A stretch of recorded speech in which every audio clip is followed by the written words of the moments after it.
أشهد أن لا إله إلا الله وحده لا شريك له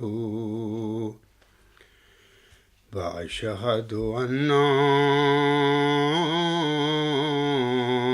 محمدا عبده ورسوله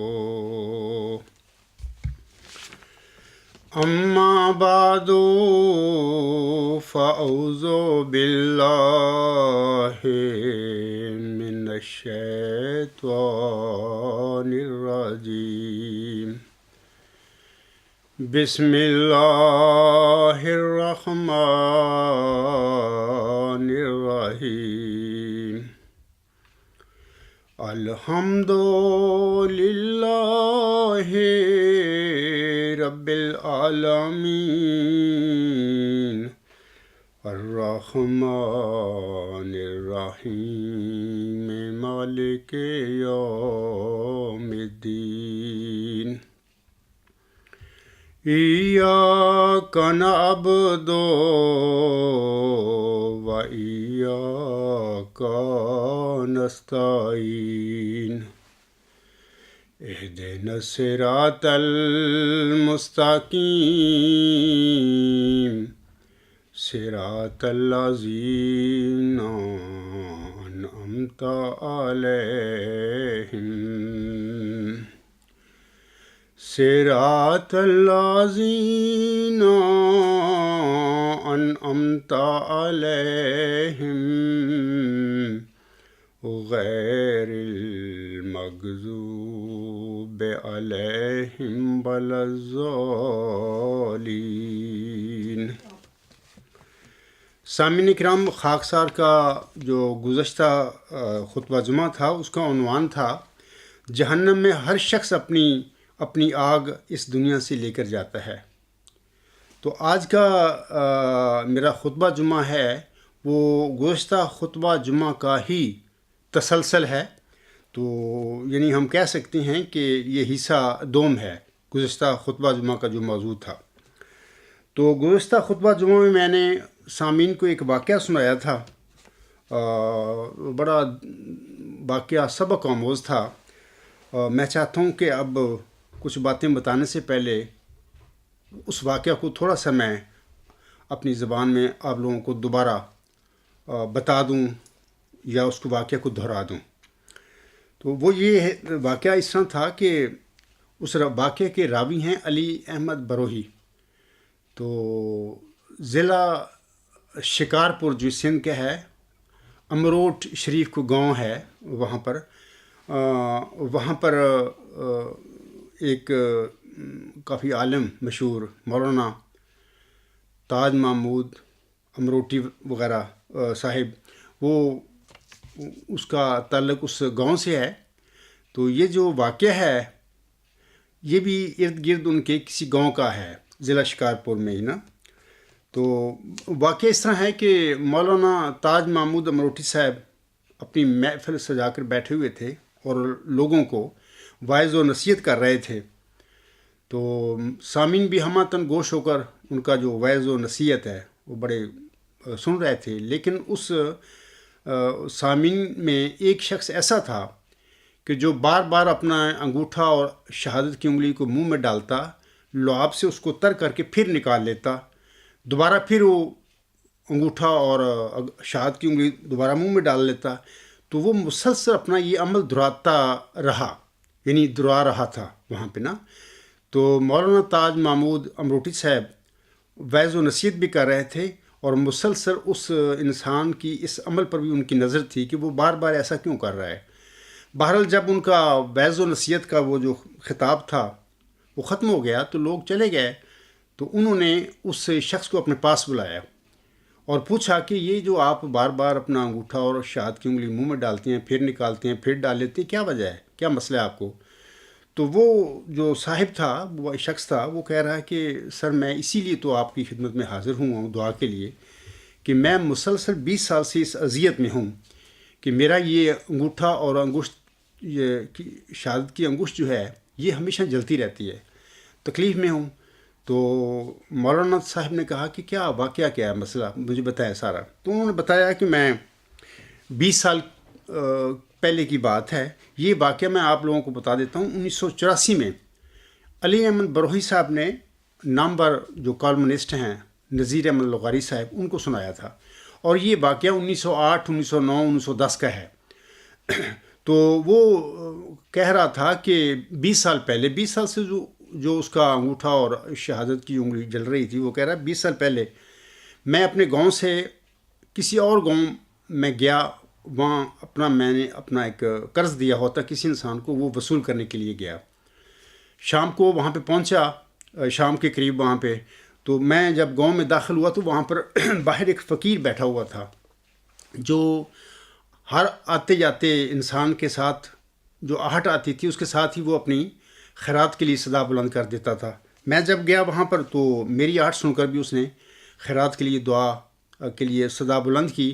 تو میں نے اس کو کہا فقیر سائیں میں اپنا قرضہ لینے جا رہا ہوں، دعا کرنا میرے لیے، اگر میرا قرضہ مجھے مل گیا تو میں واپسی پر آپ کے 1 روپیہ نظر کروں گا. تو اس نے دعا دی تو وہ آگے چلا گیا. وہ جو مقروض تھا اس کے گھر چلا گیا، مقروض مل گیا انہیں، اور وہ ساری رقم بھی اس نے ادا کر دی. تو وہ شخص کہتا ہے کہ میں نے کھانا کھایا، وہاں پر کھانا کھانے کے بعد میں وہاں سے روانہ ہو گیا. تو باہر میں آیا تو فقیر کے پاس پہنچا. تو جب میری آہٹ اس نے سنی تو پھر اس نے خیرات کی آواز بلند کی. تو میں نے کہا خوشی سے بھی فقیر سائیں میرا قرض مجھے مل گیا ہے تو آپ کی دعا سے، تو یہ اپنا جو میں نے 1 روپیہ آپ کو کہا تھا یہ اپنا روپیہ لے لیں.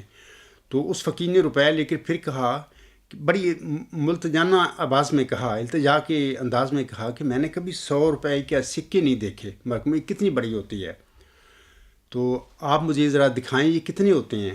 تو وہ شخص جو تھا اس نے تھیلی سکوں کی، 1 روپے کے سکوں کی تھیلی ہوگی، چاندی کے روپے تو اس زمانے میں، تو وہ تھما دی اس کے ہاتھ میں. تو وہ ٹٹول کے دیکھنے لگ گیا، خوش ہونے لگ گیا.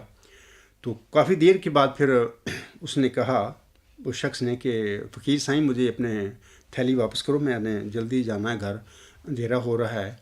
تو وہ فقیر نے تھیلی واپس کرنے کی بجائے شور ڈالنا شروع کر دیا کہ تم لوگ میری بھیک کی کمائی مجھ سے ہتھیانا چاہتے ہو، تو یہ جو ہے میں بیٹھا بھیک مانگ رہا ہوں تو تم اتنا بڑا ظلم کر رہے ہو. اس نے شور ڈالنا شروع کر دیا نا. تو آنے جانے والے جو راہگیر تھے وہ بھی یہ اس کا شور شرابہ سن کے فقیر کا اونچی اونچی آواز میں اس نے کر دیا نا. وہ بھی اکٹھے ہو گئے سارے. تو وہ تو جو راہگیر تھے وہ تو اس بندے کی تو بات ہی نہ سنیں.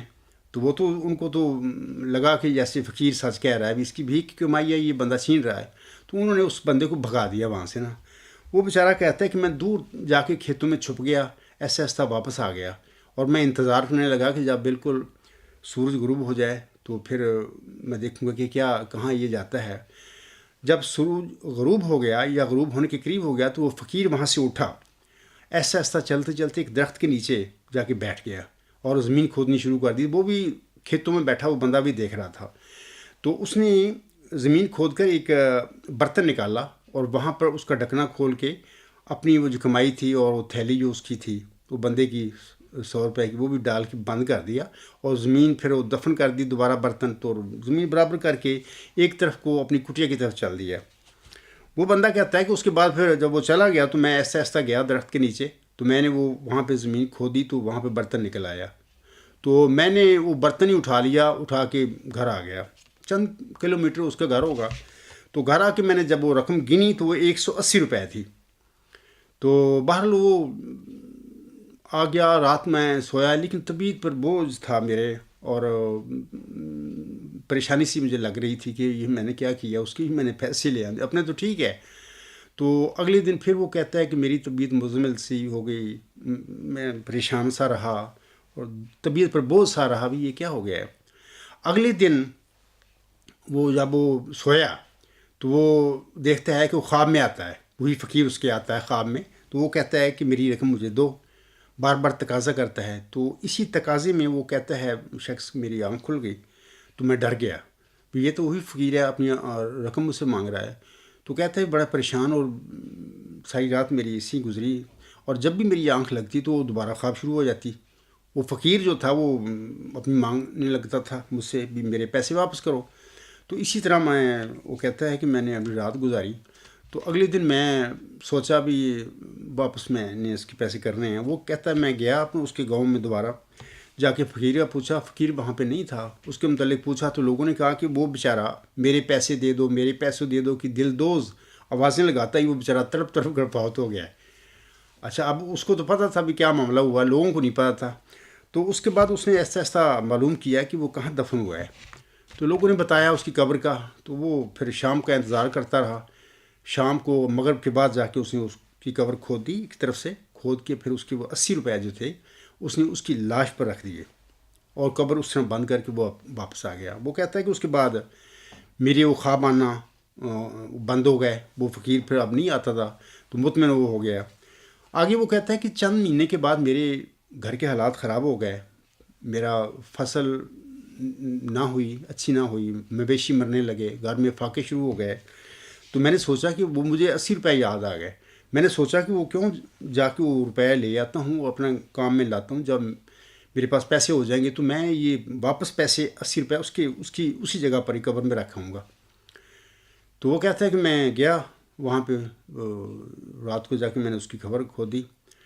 تو جب قبر کھودی تو میں نے دیکھا کہ چاندنی میں اس کے روپے کے سکے جو تھے چاندی کی طرح چمک رہے تھے وہاں پہ پڑے. تو وہ کہتا ہے کہ میں نے انگوٹھا اور انگشت کی شہادت کے ساتھ 1 روپیہ کو ٹچ کیا, یعنی اٹھایا.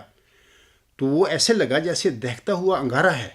تو میں نے وہیں پہ چھوڑ دیا نا, وہ قبر بند کر کے پھر میں آ گیا. تو وہ کہہ رہا تھا پھر مولانا تاج محمود امروٹی صاحب 20 سال ہو گئے ہیں میری یہ انگوٹھا اور شہادت کی انگلی ہے جلتی رہتی ہے, اور اسی لیے میں اس کو منہ میں ڈالتا ہوں, لعاب لگاتا ہوں, تھوڑا سا سکون ملتا ہے, دوبارہ پھر ڈالتا ہوں, یہ مصیبت ہے. تو یہاں پر وہ کالم ختم ہو جاتا ہے. ظاہر ہے کہ اس نے دعا کی ہوگی مولانا صاحب نے, میرا خیال ہے, اور پھر اس کو اللہ نے ہو سکتا ہے شفا بھی دے دی ہو. لیکن آگے علی احمد بروہی ایک اور واقعہ سناتا ہے سندھ کا ہی. وہ کہتے ہیں کہ بتائیو فقیر سندھ کا ایک کردار ہے, لوگ ہے, وہ شخص تھا کوئی مجذوب ہوگا, نیک آدمی ہوگا. اس کی ماں نے ایک دن اس کو کہا کہ بتائیو, اس زمانے کی باتیں جب ماچس نہیں ہوا کرتی تھی, بتائیو آگ کسی سے گھر سے لے کے آؤ, گاؤں جاؤ آگ لے کے آؤ. کیونکہ لوگ اس کو جلتی آگ کو سنبھال لیتے تھے انگاروں کو, پھر اس سے آگے پھر اگلے استعمال کرتے تھے, پھر سنبھال لیتے تھے. تو اس قسم کا کوئی پہلے کا واقعہ ہوگا. تو بتائیو گیا آگ لینے کے لیے کسی اپنے گاؤں قریبی. تو کہیں سے آگ نہ ملی. وہ آ کے کہتا ہے ماں کو, اماں جی وہ آگ تو مجھے ملی نہیں. تو پھر سوچ کے تھوڑا دیر بعد کہتا ہے ماں کو کہ ماں جی میں جہنم سے آگ لاتا ہوں. تو وہ چلا گیا. تو کچھ دیر کے بعد پھر آیا, ماں سے کہتا ہے کہ ماں جی وہ جہنم میں بھی آگ نہیں ہے. میں نے جہنم کے دروازے سے پوچھا تھا آگ کے لیے, انہوں نے کہا کہ بتاؤ ادھر فالتو آگ نہیں ہے, یہاں پر ہر انسان اپنی آگ ساتھ لاتا ہے. تو ادھر کوئی آگ نہیں ہے ہمارے پاس جو ہم آپ کو دیں. تو وہاں پہ نہیں ہے. تو بات یہ ہے کہ وہاں پر وہ نذیر لغاری لکھتے ہیں کہ ایک انسان نے ایک انگارے کو, مطلب کہ ایک روپے کو ٹچ کیا, ہاتھ لگایا, 20 سال سے اس کی انگلی جل رہی تھی اور شہادت کی انگلی اور انگوٹھا جلتا رہا. اور وہ کہتا ہے کہ جن لوگوں کے سروں پر پاکستان میں خربوں اور اربوں روپے لوٹ کے رکھے ہوئے ہیں, ان کا کیا بنے گا؟ یا وہ شخص جس کے 80 روپے اس کے لاش پر پڑے تھے, اس کے روحانی جسم کی کیا حالت ہوگی, اس کو کتنی تکلیف ہو رہی ہوگی.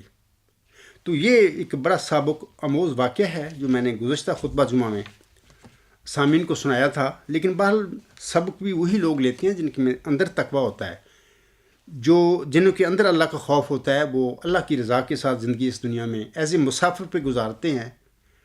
باقی جو دنیا دار لوگ ہوتے ہیں وہ اس قسم کی باتوں کو, سبقوں کے ایک کان سے سن کے دوسری کان سے نکال دیتے ہیں, اپنی مگر رہتے ہیں. اللہ تعالیٰ ان کو بھی سمجھ دے, تقویٰ نصیب کرے, اور اپنی زندگی کا جو مقصد ہے اس سے ان کو اللہ آگاہ فرمائے. تو اس کے بعد میں سامعین کرام, یہ تو دوبارہ میں نے واقعہ آج میں نے سنایا آپ لوگوں کو, اور گزشتہ خطبہ جمعہ کا ہی آج دوسرا حصہ ہے میرا.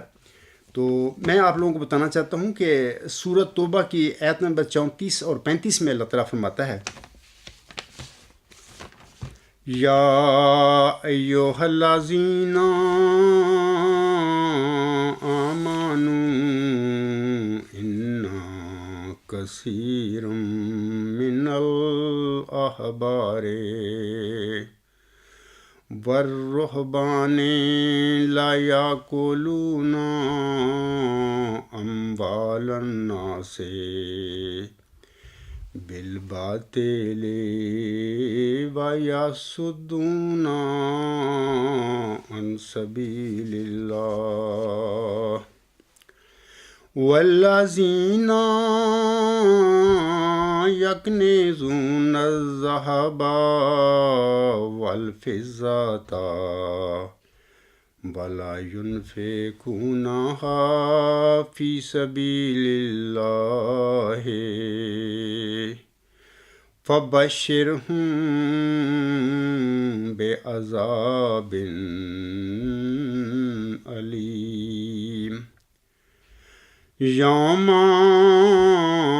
یحمى علیہا فی نار جہنم فتکوی بہا جباہہم وجنوبہم وظہورہم ھذا ما کنزتم لانفسکم فذوقوا ما کنتم تکنزون۔ ان آیات میں اللہ تعالیٰ فرماتا ہے، اے لوگو جو ایمان لائے ہو، یقیناً اہل کتاب کے اکثر دینی علماء اور راہبوں کا یہ حال ہے کہ وہ لوگوں کے اموال ناجائز طور پر کھاتے ہیں اور انہیں اللہ کی راہ سے روکتے ہیں، اور جو لوگ سونا اور چاندی جمع کرتے ہیں اور انہیں اللہ کی راہ میں خرچ نہیں کرتے تو انہیں دردناک عذاب کی خبر دے دے۔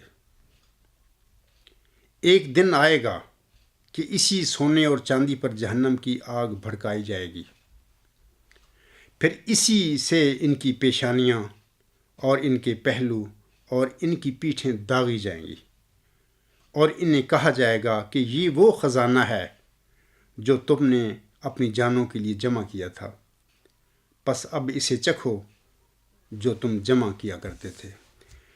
تو بہرحال یہ جو آیات ہیں اس میں اللہ تعالیٰ نے ایسے لوگوں کا ذکر فرمایا ہے جو دنیا میں، اور خاص کر مذہبی لوگ جو مذہب کا لبادہ اوڑھ کر اپنی دنیا کماتے ہیں اور دنیا کما رہے ہوتے ہیں، لیکن ظاہر کرتے ہیں کہ ہم مذہبی لوگ ہیں، یا مذہب کا وہ دکھاوا کرتے ہیں۔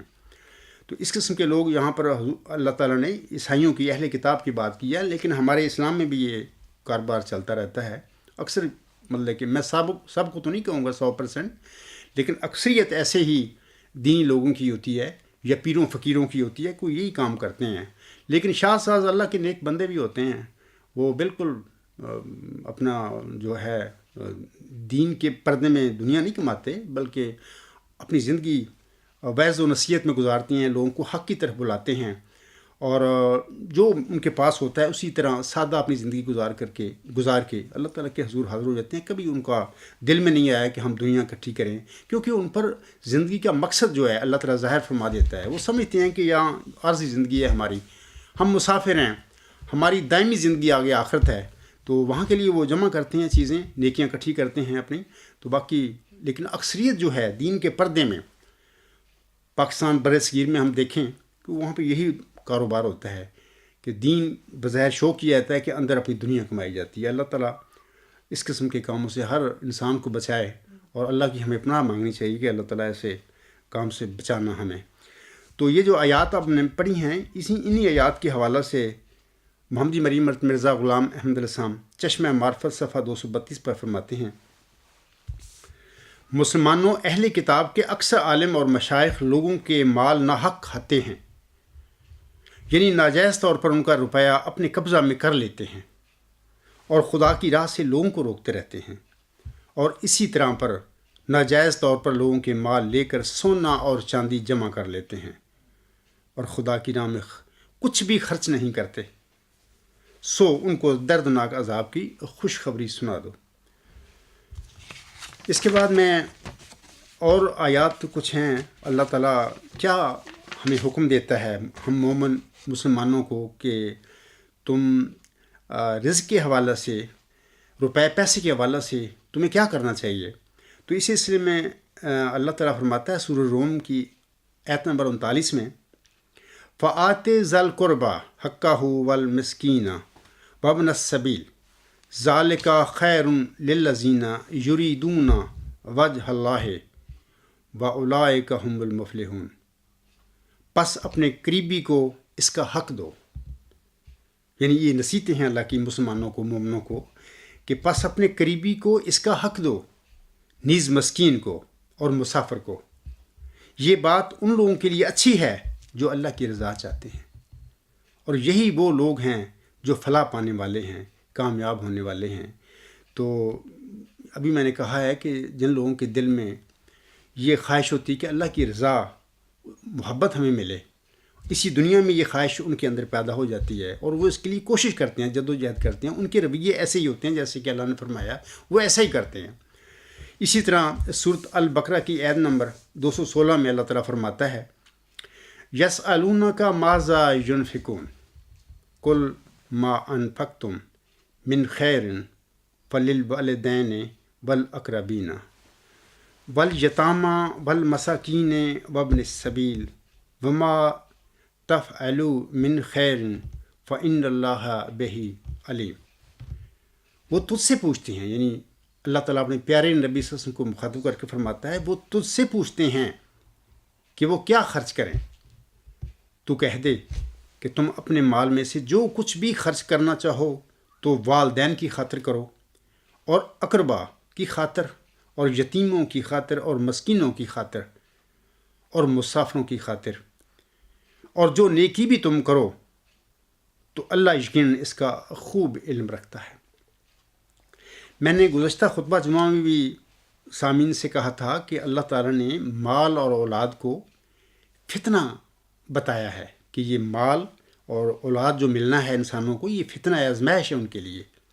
میں نے یہ بھی بتایا تھا کہ دیکھیں یہ جو سمجھدار متقی لوگ ہوتے ہیں تو انہی دو چیزیں جو ہیں، مال اور اولاد، انہی دونوں چیزوں سے اللہ کی رحمت بھی وہ حاصل کر لیتے ہیں. یعنی ان دونوں چیزوں کو اللہ کی رحمت حاصل کرنے کا ذریعہ بنا لیتے ہیں. وہ یہ ہے کہ وہ اولاد پر کبھی وہ تکبر نہیں کرتے، عاجز رکھتے ہیں، اپنی اولاد کی نیک تربیت کرتے ہیں اور سیدھے راستے پر ان کو تلقین کرتے رہتے ہیں. اس طرح وہ اولاد جو بیچاری ہے، نیک تربیت کے بعد وہ نیک انسان بنتے ہیں اور زندگی میں ہمیشہ نیکیوں کی طرف وہ جھکے رہتے ہیں، نیک کام کرتے ہیں. اس طرح پھر والدین کے لیے اس قسم کی اولاد جس کی تربیت ماں باپ نے نیک کی ہوئی ہو، وہ ایک قسم کی صدقہ جاریہ بن جاتی ہے. تو بعد میں بھی ان کی وفات کے بعد بھی، والدین کی وفات کے بعد بھی ان کو ان کی نیکیوں کا اجر ملتا رہتا ہے. اسی طرح مال جو ہے، اگر کسی مومن مسلمان کے پاس کاروبار کی حالت میں یا ذمہ داری میں یا اچھا جاب کی وجہ سے پیسے اکٹھے ہو جائیں، یعنی اپنے اتنے ہو جائیں کہ اس کی خرچ سے زیادہ ہو جائیں، تو وہ اس قسم کے پیسوں کو بجائے کہ وہ اکٹھے کریں، بینکوں میں جمع کریں، آف شور کمپنیوں میں وہ ٹیکس بچاتے پھریں، بلکہ وہ ایسے پیسوں کو اللہ کی راہ میں خرچ کرتے ہیں، اللہ کا گھر بناتے ہیں، جہاں پر غریب مسکین ہوں ان کی مدد کرتے ہیں، اور جہاں پر بھی مطلب کہ بھوک ہو یا کوئی بیمار ہو اس پر ڈھونڈ کے اس کی مدد کرتے ہیں. یعنی وہ اپنا جو مال ہے، جو ان سے کھانے پینے سے پہننے سے زائد ہے ان کے گھر میں، تو وہ اس کا مصرف بھی نیکی کی اللہ کے راستے میں کرتے ہیں، اور اس طرح وہ جو مال ہے اللہ کی رضا، اس کی رحمت حاصل کرنے کا وہ جواز بنا لیتے ہیں. تو اللہ تعالیٰ ہم سب کو مال بھی دے اور اولاد بھی دے. نیک کرنی چاہیے، دعا کرنی چاہیے. تو اس کے ساتھ یہ بھی دعا کرنی چاہیے کہ اللہ اولاد اور مال کے ساتھ ہمارے دل میں اپنی اولاد اور مال کی محبت نہ پیدا کرنا، اپنی محبت ہمارے دل میں داخل کرنا، اور ہم آپ کی دیے گئے ہوئے مال اور آپ کی عطا کی ہوئی اولاد سے نیکیاں کمائیں، تیری راہ میں مطلب کہ نیک کام کریں، اور تیری رضا حاصل کرنے کے لیے ہم یہ دونوں اولاد بھی اور مال کو بھی ہم وجہ بنائیں. اس کے بعد سامعین کرام میں آپ لوگوں کو بتانا چاہتا ہوں کہ ہماری جماعت احمدیہ کے جو بانی تھے حضرت مرزا غلام احمد علیہ السلام، آپ جانتے ہیں کہ جب بھی مرسل خدا تعالیٰ کی طرف سے دنیا میں مبعوث ہوتا ہے تو ظاہر ہے کہ جماعت کے کام، امت کے کام جتنی بڑی بھی ہو، وہ چلانے کے لیے وعظ و نصیحت کے لیے کوئی پیسے کی ضرورت پڑتی ہے. ہر نبی ہر مرسل کے زمانے میں یہ ہوا واقعہ. آسم کے زمانے میں بھی اس قسم کی ضرورتیں تھیں. تو پھر وہ ہر مومن جو تھا اپنے اپنی حالات کے مطابق وہ کرتا تھا، مدد کرتا تھا مالی، تو چندے کی شکل میں. تو ایسے مرزا غلام صاحب بھی 1 صدی قبل آئے ہیں، تو ان کو بھی ضرورتیں پڑتی تھیں. لٹریچر ہے، کتابیں شائع کرنی، لنگر ہے، کھانا وانا، لوگ آتے ہیں، تو ان کو بھی ضرورت پڑی تھی. تو پھر انہوں نے 1902 میں انہوں نے مطلب کہ ایک اشتہار شائع کیا، اور اپنے جو ماننے والے تھے، پیروکار تھے، ان سے درخواست کی کہ آپ لوگوں کو چاہیے کہ جب آپ میری بیعت میں داخل ہو چکے ہیں، اپنی حیثیت کے مطابق ضرور سلسلہ کے جو کام ہیں ان میں معاون اور مددگار بنیں. لنگر خانہ ہے، ان کے لیے مہمان نوازی کے لیے وہ آتے ہیں، تو ان کو ہماری ذمہ داری ہے. کتابیں ہیں سلسلہ کی، ان کو چھپانا، ان کو تقسیم کرنا، ڈاک کے اخراجات ہوتے ہیں. اور علاوہ اس کے اسلام جو ہے، دین اسلام، اس کی اشاعت کے لیے یہ سارا کام، توحید کی اشاعت کے لیے، قرآن کی اشاعت کے لیے ہمارے لیے ضروری ہے کہ ہم یہ کریں. تو انہوں نے 5 مارچ 1902 کو ایک اشتہار شائع کیا تھا. تو میں اس کا ایک حصہ تھوڑا سا پڑھ دیتا ہوں. آپ علیہ السلام فرماتی ہیں یہ اشتہار، یہ جو حوالہ ہے اس کا مجموعہ اشتہارات جلد 3 صفحات 468 تا 469. آپ علیہ السلام فرماتے ہیں یہ اشتہار کوئی معمولی تحریر نہیں، بلکہ ان لوگوں کے ساتھ جو مرید کہلاتے ہیں، یہ آخری فیصلہ کرتا ہوں. مجھے خدا نے بتلایا ہے کہ میرا انہی سے پیوند ہے، یعنی وہی خدا کے دفتر میں مرید ہیں جو اعانت اور نصرت میں مشغول ہیں، مگر بہتیرے ایسی ہیں کہ گویا خدا تعالیٰ کو دھوکہ دینا چاہتے ہیں. سو ہر ایک شخص کو چاہیے کہ اس نئے انتظام کے بعد نئے سرے سے عہد کر کے اپنی خاص تحریر سے اطلاع دے کر کہ وہ ایک فرض حتمی کے طور پر اس قدر چندہ ماہواری بھیج سکتا ہے، مگر چاہیے کہ اس میں لاف و گزاف نہ ہو، جیسا کہ پہلے بات سے ظہور میں آیا کہ اپنی زبان پر وہ قائم نہ رہ سکے. سو انہوں نے خدا کا گناہ کیا جو عہد کو توڑا. اب چاہیے کہ ہر ایک شخص سوچ سمجھ کر اس قدر ماہواری چندہ کا اقرار کرے جس کو وہ دے سکتا ہے، گو ایک پیسہ ماہواری ہو، مگر خدا کے ساتھ فضول گوئی اور دروغ گوئی کا برتاؤ نہ کرے. ہر ایک شخص جو مرید ہے اس کو چاہیے جو اپنے نفس پر کچھ ماہواری مقرر کر دے، خواہ ایک پیسہ ہو اور خواہ ایک دھیلا. اور جو شخص کچھ بھی مقرر نہیں کرتا اور نہ جسمانی طور پر اس سلسلہ کے لیے کچھ بھی مت دے سکتا ہے، حضور اسلام فرماتے ہیں وہ منافق ہے. اب اس کے بعد وہ سلسلہ میں نہیں رہ سکے گا. اس اشتہار کے شائع ہونے سے 3 ماہ تک ہر ایک بیعت کرنے والے کے جواب کا انتظار کیا جائے گا کہ وہ کیا کچھ ماہواری چندہ اس سلسلے کی مدد کے لیے قبول کرتا ہے. اور اگر 3 ماہ تک کسی کا جواب نہ آیا تو سلسلہ بیعت سے اس کا نام کاٹ دیا جائے گا اور مشتہر کر دیا جائے گا. اگر کسی نے ماہواری چندہ کا عہد کر کے 3 ماہ تک چندہ بھیجنے سے لاپرواہی کی، اس کا نام بھی کاٹ دیا جائے گا. اور اس کے بعد کوئی مغرور اور لاپرواہ جو انصار میں داخل نہیں اس سلسلہ میں نہیں رہے گا. تو بہرحال یہ حضور صاحب کا 1902 کا اشتہار تھا. حضور صاحب نے تو ایک چندہ عام اپنی زندگی میں یہ شروع کیا تھا 1902 میں، اور اس میں بھی کوئی انہوں نے شرح نہیں مقرر کی کہ اتنے دو. ان کے ابھی پیسہ، 2 پیسے، دھیلا، جو بھی کوئی دے سکتا ہے وہ اپنے پر لازم کر لے کہ وہ سلسلہ کے لیے دیتا رہے. اور اس میں یہ نہیں ہے کہ اتنا کوئی دے. تو یہ تو معمور من اللہ کا حق ہوتا ہے، کیونکہ اس کا کام بہت ہوتا ہے. آنے جانے والے لوگ ہوتے ہیں، ان سے ملتے ہیں، اور اشاعت کتابیں ہوتی ہیں شائع، اور ان کی تقسیم ہوتی ہے. یا بعض ایسے ساتھ مل جاتے ہیں آدمی، ایسے مومن ہوتے ہیں جو دین کے لیے تبلیغ کا کام شروع کر دیتے ہیں. ان کا بھی ذمہ داری ان کے اہل و عیال کی اٹھانی پڑتی ہے. تو اس کے لیے حضور صاحب نے 1902 میں یہ ایک اشتہار شائع فرمایا تھا، اور یہ جائز بات ہے. اس کے بعد 1905 میں حضور صاحب نے اللہ تعالیٰ سے خبر پا کر چندہ وصیت کا اجرا فرمایا تھا، اور وہ ایڈیشنل ہے، اضافی ہے، لیکن کوئی چاہے کرے چاہے نہ کرے، اس کی بات میں کروں گا انشاءاللہ تعالیٰ. تو اب میں سامعین کرام، میں کچھ باتیں اور بتانا چاہتا ہوں آپ لوگوں کو کہ حضرت مرزا صاحب السلام کی جو جماعت ہے اس میں شروع میں بانی جماعت میں ایک چندہ شروع کیا، چندہ عام، اس کی بھی کوئی شرح نہیں.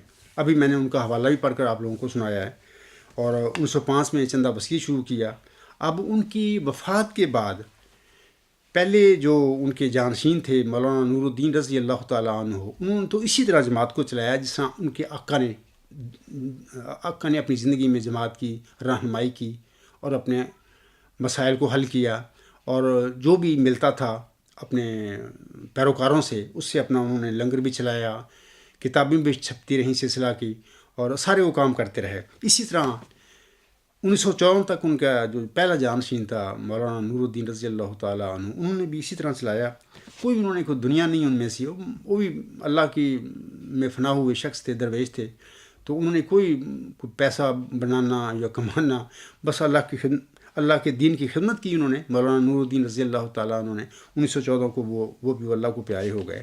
1914 کے بعد پھر کیا ہوا؟ 1914 کے بعد حضرت مرزا صاحب علیہ السلام کی بڑی دکھ والی یہ باتیں ہیں. میں جو جب کرتا ہوں لوگ بات کو اعتراض کرتے ہیں کہ جنبا صاحب اس قسم کی باتیں کرتے رہتے ہیں. میں کیا کروں، مجبوری ہے میری، کیونکہ اللہ نے مجھے معموری ان باتوں کی اصلاح کے لیے فرمایا ہے. یہ سب سے بڑی برائیاں ہیں جو بن چکی ہیں. وہ جماعت جو مرزا صاحب علیہ السلام نے قائم کی تھی، اس وقت وہ کاروباری ایک بن چکا ہے، اڈا بن چکا ہے. وہ وہاں پہ تو مذہب تو ہے ہی نہیں ہے، نہ وہ مذہبی جماعت رہی ہے نہ وہ دینی جماعت رہی ہے. ہاں نام ہے دین کا، مذہب کا، مرزا صلی اللہ علیہ وسلم کا نام لیا جاتا ہے، محمد صلی اللہ علیہ وسلم کا نام بھی لیا جاتا ہے اس جماعت میں، اللہ کا بھی کہتے ہیں اللہ تعالیٰ، لیکن اصل سب دھندا اندر اپنی دنیا کمائے رہے ہیں. تو وہ سارا وہ اکٹھا کر رہے ہیں. تو یہ بیماریاں ہیں، یہ لگتی ہیں لوگوں کو، یہ روحانی بیماریاں ہوتی ہیں. تو اس روحانی بیماریوں کی اصلاح کے لیے تو اللہ تعالیٰ اپنے بندے کھڑا کرتا ہے، وہ جس کو چاہے کھڑے کر دے. اور یہ فضل ہوتا ہے اللہ کا، جس بندے کو وہ چنتا ہے، اگرچہ اس کو ایک بڑی آگ کے دریا سے گزرنا پڑتا ہے، اس کے باوجود اللہ کا اس بندے پر فضل ہوتا ہے جس کو اللہ معمور فرما دیتا ہے. وہ بڑی ہنسی خوشی سے اللہ سے شکریہ ادا کرتے ہوئے ان مشکلوں سے آزمائشوں سے گزرتا ہے. اس کو ذرا بھی ملال نہیں ہوتا زندگی میں کہ مجھے لوگ دکھ دے رہے ہیں یا میرے اخراج ہو گئے ہیں یا میرے مقاطع ہو چکے ہیں، کوئی پرواہ نہیں ہوتی اس کو. وہ اللہ کے لیے وہ دن رات کام کرتا ہے. تو میں کہہ رہا تھا کہ حضرت مرزا صلی اللہ علیہ وسلم کے بعد مولانا نور الدین رضی اللہ تعالیٰ عنہ نے تو بڑے صحیح طریقے سے سیدھے راستے پر چلتے ہوئے اللہ اور اپنے آقا میں فنا ہو کر اپنا جو مشن تھا اپنے آقا کا اور محمد عربی صلی اللہ علیہ وسلم کا مشن جو دین اسلام تھا اس کی خدمت کی انہوں نے. اس کے بعد 1914 میں حضرت مرزا صلی اللہ علیہ وسلم کے لڑکے نے سب سے پہلا تو یہ کام کیا کہ ان کی وصیت کو رد کرتے ہوئے، میں ثابت کر دوں گا اگر کوئی میرے ساتھ بات کرے، رد کر کے ایک بڑی مکاری اور چلاکی کے ساتھ احمدی قیادت پر قبضہ کیا. وہ ایسے حالات پیدا ہو گئے کہ وہ بیچاری صدر انجمن احمدیہ کے ممبران وہ کیا کرتے. تو بہرحال یہ چونکہ قادیان تھا، قادیان ان کا ہی اپنا ٹاؤن تھا، اور پہلے رئیس بھی تھے قادیان کے یہ لوگ، حضرت مرزا صاحب. لیکن اس زمانے میں مرزا صاحب کے زمانے میں تو نام کی رئیسی رہ گئی تھی، حالات تو ایسے ہی تھے ان کے. تو بہرحال اللہ تعالیٰ کی مدد تھی حضرت مرزا غلام صاحب کے ساتھ. ان کے والد کے متعلق وہ اکثر لکھتے رہتے ہیں اپنی کتابوں میں، انہوں نے لکھا ہے کہ وہ دنیا دار تھے. میرے والد بھی ساری زندگی دنیا میں کھوئے رہے، مقدمے، زمینوں کے جھگڑے ساری اس میں گزاری. تو مرزا صلی اللہ علیہ وسلم کے بعد آگے ان کی جو اولاد ہے، میں یہ سمجھتا ہوں، اکثر میں نے کہا بھی ہے کہ وہ جو حضرت مرزا غلام صاحب کے والد کو جو دنیا کی بیماری تھی، وہ مرزا صاحب علیہ السلام سے آگے ان کی اولاد میں وہ منتقل ہو گئی. یعنی مرزا غلام صاحب کی اولاد نے آگے جو کام کیا، وہ کام دراصل مرزا صاحب کیا وہ روحانی نہیں کیا، انہوں نے مذہبی یا دینی نہیں کیا، بلکہ اپنے دادا جو تھا ان کا مرزا غلام مرتضیٰ، ان کا جو ایجنڈا تھا دنیا کا، انہوں نے وہ پورا کیا. آج تک وہ پورا کرتے چلے آ رہے ہیں. لیکن لوگوں کو کہتے ہیں کہ ہم بڑے نیک لوگ ہیں، خلیفے ہیں، ہم لوگ دین کا کام کر رہے ہیں، مرزا صاحب کا کام پھیلا رہے ہیں. کچھ بھی نہیں ہے اندر، یہ سارے نام ہیں، اندر سارا اپنی مال و دولت کٹھی کر رہے ہیں. تو بہرحال اگر کوئی انسان سمجھے جماعت احمدیہ قبرستان کا کوئی خلیفہ یا مولوی کہے کہ میں غلط کہہ رہا ہوں، میرے سامنے آئے، بے شک لوگ کٹھے سارے ہو جائیں، میں ان کو ثابت کر کے دکھا دوں گا کہ سارا دنیا داری کا دھندا ہے. یہ سب مال کٹھے کرنے والے لوگ ہیں جو کٹھے ہو چکے ہیں. یہ مذہب صرف نام کا ہے ان کے منہ پر، احمدیت اسلام. آگے میں آپ لوگوں کو بتانا چاہتا ہوں کہ دیکھیں حضرت امام مہدی و مسیح موعود نے الوصیت کی جو تحریک جاری فرمائی تھی، یعنی چندہ عام کے علاوہ، اس کی میں آپ بات کر رہا ہوں. چندہ تو میں نے بتا دیا، ان کو حوالہ بھی پڑھ دیا. تو بلا شبہ آپ کے سامنے یہ تحریک جو ہے چندہ وصیت جو تھا، الوصیت میں جو تحریک کی تھی، یہ تحریک اشاعت اسلام اور غلبہ اسلام کے لیے جاری فرمائی تھی۔ آپ کے دل میں مال کی محبت کی بجائے دین مصطفیٰ صلی اللہ علیہ وسلم کی محبت جاگزی تھی۔ سامعین کرام، آپ علیہ السلام دنیاوی بڑائیوں اور جہو جلال سے کوسوں دور تھے اور اکثر اپنا کھانا غریبوں کو دے کر خود چنے کھا کر گزارا کر لیا کرتے تھے۔ لیکن بدقسمتی سے اس برگزیدہ انسان کی اولاد نے الوصیت ایسی الہی تحریک کو دنیا کمانے اور اپنے خاندانی مذہبی اقدار کو مستحکم اور دوام دینے کا ذریعہ بنا لیا، یا بالفاظ دیگر انہوں نے اللہ کی جنت کو بیچنے کا دھندا شروع کر دیا۔ اگرچہ اللہ تعالیٰ نے دین کے بھیس میں لوگوں کا مال کھانے کو سخت ناپسند فرمایا ہے، لیکن پھر بھی ان لوگوں نے تحریک الوصیت کی آڑ میں تمام احمدیوں بلکہ ساری دنیا کی جائیدادوں کو اپنے قبضہ میں کرنے اور انہیں غلام بنانے کا پروگرام بنا لیا۔ یہ سچ میں کہہ رہا ہوں، اور کوئی انسان کسی کو تکلیف ہو اس بات کی بھی جنبا صاحب کیا کہہ رہا ہے تو میرے سامنے آئے، بے شک جتنے مرضی لوگ اکٹھے کر لیں، اس کے سامنے میرے ساتھ وہ بات کریں، میں ثابت کر دوں گا یہ باتیں میں جو کہہ رہا ہوں کہ یہی بات ہے۔ اگر قبرستانی احمدیوں کو میرے اس بیان میں شک ہو سامعین کرام، تو آپ سب مرزا بشیر الدین محمود احمد کے ان الفاظ پر غور و فکر فرمائیں کہ ان کے یہ الفاظ ہمیں کیا پیغام دے رہے ہیں۔ وہ جلسہ سالانہ 1942 کے موقع پر اپنی تقریر جو تھی، نظام نو اس کا عنوان تھا، اس تقریر میں وہ کہتے ہیں، سنیے وہ کیا کہتے ہیں۔ وہ فرماتے ہیں، یہ انوار العلوم جلد 16 صفحہ 95 پر ان کے یہ الفاظ ہیں۔ وہ کہتے ہیں، پھر یاد رکھو کہ وصیت صرف پہلی نسل کے لیے نہیں ہے بلکہ دوسری نسل کے لیے بھی ہے، اور اس سے بھی انہی قربانیوں کا مطالبہ ہے۔ بیچارے مرزا صاحب کو ماننے والے اس کی روحانی قربانی آج تو دیتے چلے آ رہے ہیں نا، ان کو ملا کیا اس جماعت میں؟ وہ تو بیچارے 1900 جب سے انہوں نے ان کے بزرگوں نے بیعتیں کی، میں بھی ان میں، وہ تو بیچارے قربانیاں دیتے چلے آ رہے ہیں نا، یہ قربانیاں لینے والے لوگ ہیں مرزا صاحب وسلم کی اولاد۔ آگے وہ کہتا ہے، اور چونکہ وصیت سے دنیا کے سامنے جنت پیش کی جا رہی ہے، اگلی نسل اس کو لینے سے کس طرح انکار کرے گی؟ پس دوسری نسل پھر اپنی خوشی سے بقیہ جائیداد کا 1/10 سے 1/3 حصہ قومی ضرورتوں کے لیے دے دے گی، اور پھر تیسری نسل اور پھر چوتھی نسل بھی ایسا ہی کرے گی، اور اس طرح چند نسلوں میں، سنیے وہ کیا کہہ رہے ہیں، اور پھر اس طرح چند نسلوں میں ہی احمدیوں کی جائیدادیں نظام احمدیت کے قبضہ میں آ جائیں گی۔ اب دیکھو یہ تو پھر الوصیت کا کیا پھر بن گیا۔ تو احمدی بیچارے جڑے، انہوں نے حق اور سچ سمجھ کے مرزا غلام کو ایک صادق سمجھ کے مانا تھا۔ یہ تو مرزا بشیر الدین محمود تو ان سب کی جائیدادیں ان پر قبضہ کرنے کا یہ پروگرام بنا کے بیٹھا ہوا تھا، یہ بنایا تھا اور کیا ہے انہوں نے، آج تک یہی کام کر رہے ہیں۔ ان بیچاروں نے حضرت مرزا صاحب کو سچا سمجھا، صادق سمجھا، اپنی برادریاں چھوڑیں، رشتہ داریاں چھوڑیں، قبیلے چھوڑے، ماریں کھائیں۔ میں بھی میں رہا ہوں، ہم لوگوں کے ساتھ احمدی ہونے کی وجہ سے کیا ہوا، ایک لمبی داستان ہے۔ تو مطلب ہر بندے نے، ہر روحانی جو اولاد تھی مرزا صاحب وسلم کی، وہ جو سارے کہاں کسی گاؤں میں تھا، شہر میں تھا، آج تک ہمارے ہی تو کھا رہے ہیں احمدیت ہونے کی وجہ سے، میں احمدیت کی وجہ سے، مرزا صاحب وسلم کی صدق کی وجہ سے، اور قربانیاں دیتے چل رہے ہیں۔ مرزا بشیر الدین محمود ان سب کی جائیدادوں پر، دیکھو میں نے ان کو حوالہ پڑھا ہے، وہ قبضہ کرنے کے لیے وہ بیٹھے ہوئے ہیں۔ نظام احمدیت کے قبضہ میں آ جائیں گی تو مراد ہے کہ مغلیہ خاندان جو اس وقت برسر اقتدار ہے 1914 سے لے کر آج تک، اور ان کا پروگرام ہے 1000 سال تک، ڈرامہ دکھاوا ایک الگ موضوع ہے کہ کس نے خلیفے بنتے ہیں اور کہتے ہیں اللہ نے ہمیں بنایا، سب جھوٹ، فریب، دجل۔ اور پھر یعنی نظام احمدیت مینس کہ ایک خاندان یا چند خاندان کہہ لیں جنہوں نے اپنا مکھ مکا کر لیا ہے کہ جی ان کو اب مرزا صاحب کے ماننے والے ہیں، بلیک میل کرو ان کو، ان کی عقیدتیں جا نہیں سکتے کہیں، تو وہ بیچارے مار کھا رہے ہیں۔ تو مقصد یہ ہے کہ ایک خاندان یا چند خاندانوں کے قبضوں میں آ جائیں۔ سامعین کرام، بظاہر مرزا بشیر الدین محمود نے قومی ضرورتوں کی بات کی ہے یہاں پر اپنے اسٹیٹمنٹ میں نا، لیکن امراً وصیت کے ذریعے اکٹھی ہونے والی اس جائیداد پر صرف ایک یا چند خاندانوں کا قبضہ مراد ہے، جو کہ میں پریکٹیکلی میں آپ کو بتاتا ہوں کہ یہی بات ہے۔ اربوں ڈالر جماعت احمدیہ قبرستان کا بجٹ ہے، ان کے پاس اتنا مال ہے، اور ان کو چھپانے کے لیے ان کو جگہ نہیں ملتی، کہاں چھپائیں؟ بڑے طریقے کرتے پھر ہیں، کئی لوگوں کے نام لگواتے ہیں، کسی طرح کے ہم پکڑے نہ جائیں اور ہمارا مال نہ غبن ہو جائے. اتنی غریب مسکین احمدی جو انڈے بیچ کے بیچارے چندے دیتے ہیں، ان سے انہوں نے اتنی جائیداد اکٹھی کر لی ہے. جو مال ہے، جو تکبر ان کے دلوں میں دماغوں میں آیا ہوا ہے. یہ کہتے ہیں خدا کی طرف سے کوئی بندہ آئے گا تو ہم اس سے بات ہی نہیں کریں گے، وہ کیا کرے گا ہمارا. یعنی یہ مکمل طور پر شیطان کے چیلے ہیں. اس ٹائم 1914 کے سے خلافت کے نام پر جماعت احمدیہ اور احمدیوں پر یہ سارا قبضہ کیا ہوا ہے. اب سوال یہ ہے سامعین کرام کہ حضرت بانی جماعت علیہ السلام نے تو یہ تحریک اس لیے جاری فرمائی تھی کہ اشاعت اسلام اور غلبہ اسلام کا وعدہ پورا ہو.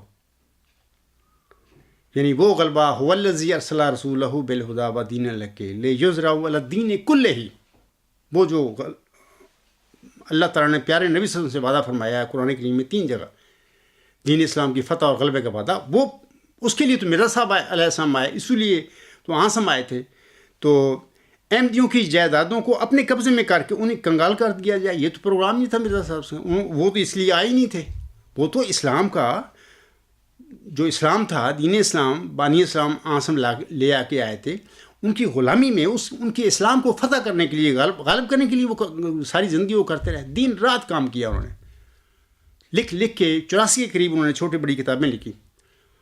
خدا میں فنا ہو کر یہ سارا کام کرتے رہے. ان کا تو کام نہیں تھا کہ میں لوگوں کو غلام بناؤں.